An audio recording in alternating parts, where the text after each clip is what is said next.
Hello guys, welcome back to episode 7 of Shraga Debunks. Because I can't find it, I'm wearing this shirt instead. And today we're going to be talking about BDS's lies about apartheid. They claim Israel is an apartheid state, and it's just not true, so let's get talking about that.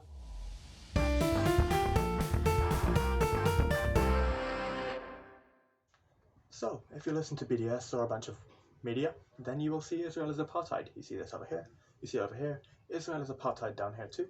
Israel is apartheid everywhere. Okay, let's try and understand what apartheid means.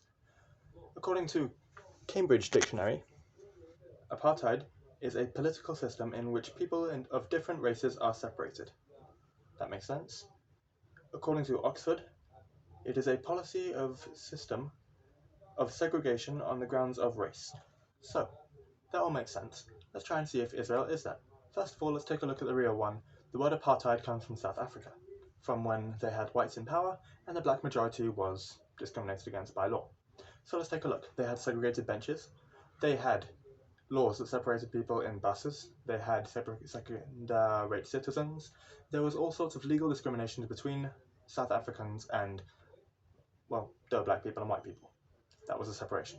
So, let's take a look now. Let's go outside into Israeli society, and let's take a look and see if that's actually the case. Currently, I'm in the ancient city. The ancient city is divided into a couple of groups. It's not segregated by law. You can walk through these groups in different places, so I do that on a regular basis. Currently, I'm in the Jewish quarter. There's the Muslim quarter right there, which is actually about half. There's the Armenian quarter and the Christian quarter. All of these quarters you can just walk through, no problem, no segregation by law. Next up, you can take a look. We have Israelis in government. These are Arab Israelis. We have Israelis in hospital. These are Arab Israelis. We have them in the Knesset. We have them in our football teams. We have them in colleges. We have them in sports. We have them everywhere. There's no segregation in Israel. They're mixed up together. They run businesses. They are in the Supreme Court of Israel. We have Justice Salim Joubran. We have Justice Abdelrahman Zubai. I probably butchered those names. My Arabic's not great. Culturally too, we have news anchors that are Arab. We have bankers that are Arab.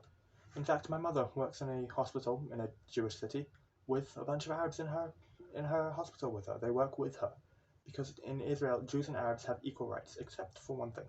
Jews and Arabs have distinction in law in one case, and one case only, and that's in the army. Arabs do not have to serve in the Israeli army, whereas Israeli Jews do have to serve in the army. With the exception of the ultra-Orthodox, but that's not important. So you're saying, hey Shraga, you're cherry picking now. Well, let's take a look at someone who isn't. The judge in South Africa who called out apartheid has said, and I'm going to quote, Richard Goldstone, the prominent South African judge who said, in Israel, there is no apartheid. Nothing there comes close to the definition of apartheid. In Israel, equal rights are the law, the aspiration, and the ideal. Inequities are often successfully challenged in court. That's not me. That's not some big Zionist. That's a South African judge who would know apartheid better than anyone else because he judged apartheid. So, why do BDS call us apartheid? We're not apartheid. If you take a walk outside, you can clearly see that. Why are we called apartheid? I'll tell you why. It delegitimizes our right to exist. They claim that we're apartheid, and thus we are evil. And so, once we're evil, you're supposed to fight evil. And so, we don't have a right to exist. And as Omar Barghouti said, and I'm still butchering his name, I don't really care, Palestinians have a right to resistance by any means, including armed resistance.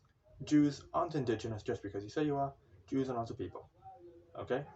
It's kind of a big claim right there. Jews are not a people. Well, I'll tell you what. We are. We're here. We're here to stay. And, I'll tell you what, we're not planning to leave. And we're not discriminating. We live here. We live here in peace as much as we can. The Arabs living in Israel, we have 2 million Arabs. We can't discriminate against such a group. It would ruin our democracy. Okay? They would pull apart the country if that were a possibility. They're not being oppressed forcefully. We don't have an apartheid system in Israel. That's not the reality. A lot of people are going to say, well, you're not apartheid in Israel itself, but the West Bank is an apartheid. First of all, West Bank in Israel, we'll cover that in a future episode, or in a past episode, I don't remember. And also, the West Bank isn't under Israeli control, the parts of it that are mostly Arab.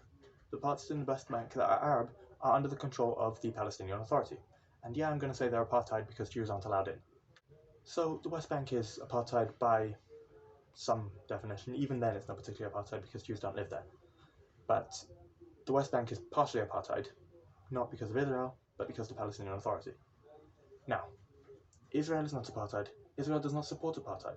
In fact, in Israel's Declaration of Independence, we say that we will give equal rights to all citizens, no matter their race or gender or any other variable. Equal rights for all people. That's it. So, I hope I successfully debunked this myth, and as always, if you have any questions or comments, you can write them down in the comments below.